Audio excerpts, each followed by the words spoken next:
I didn't write that bio. They took facts and assembled it. It's a pleasure to be here tonight and to be surrounded by such brilliant minds. It occurred to me when I was preparing for tonight that there's something that everyone here has in common, and that is that we're all a part of or want to be a part of companies that are shaping the future of healthcare. And that is some serious and important work that we're doing. So when you think about what your greatest asset is as a company, especially a company that's shaping the future of healthcare, you think about common things like your patents, your people, your technology, your relationships. But I'm going to argue that your greatest asset is none of those. It is not your people, your processes, your technology, your patents. I think anyone's greatest asset is their story, and I want to use the next 4 minutes and 9 seconds to talk about that. I have loved storytelling from a very, very young age, and the reason why I love telling stories is because they convince people, they can inspire people, they can get out of people different ideas, you can debate with people based on stories, and they move people. And I think right now, in the year 2018, stories are more important than they've ever been. And the reason is because we're living in a world that is becoming more and more commoditized. People here are working on technologies that are becoming more and more advanced, and we're all looking for something that's going to separate us. And I think that our story has the power to separate us, personally and professionally. So I was given 2 rules when preparing for tonight. One was don't give a salesy pitch about your company. The other was keep the slides 16 by 9. So I followed one of the rules, but allow me very, very briefly to talk about the organization I work for, because it embodies what it means to tell a really powerful story. So I work for an organization called eSight, and we make a technology that I think is one of a kind and doesn't come around very often, and that's electronic glasses that help people who are legally blind or visually impaired to actually see. And this is the product, really cool looking. It's an example of how it's assembled. This is an example of a circuit board.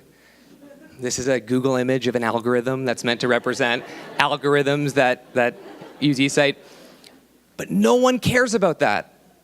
It's a really cool technology, but so what?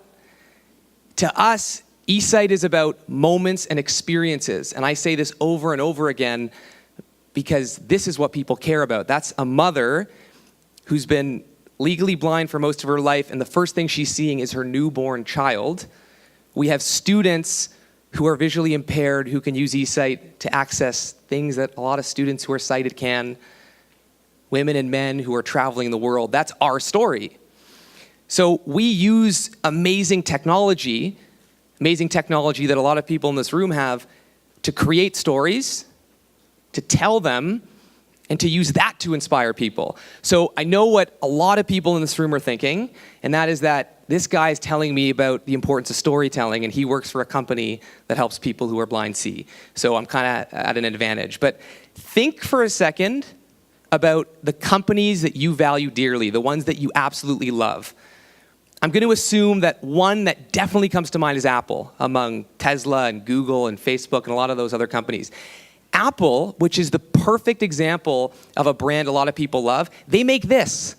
They make really cool hardware, really sleek and well-designed products, but they never talk about that. They show the impact of being able to connect with someone across the world. They encourage people to think different, think creatively. They make you feel like you're more powerful than you think. And it's cool because they're the perfect example of a brand that storytells. And I think in some way, everyone here tonight wants to be different, either themselves or their company. We're all working on some really crazy technologies that are paving the way for healthcare.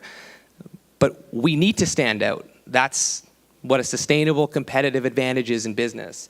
And I think that the not-so-secret secret is storytelling.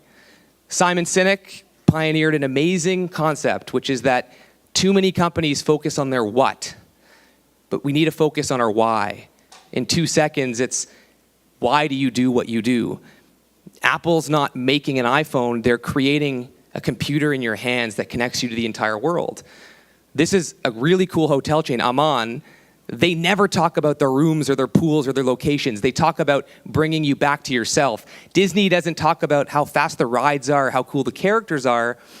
They make amazing experiences. I know my time's up. I'm almost done. Everyone here has a story.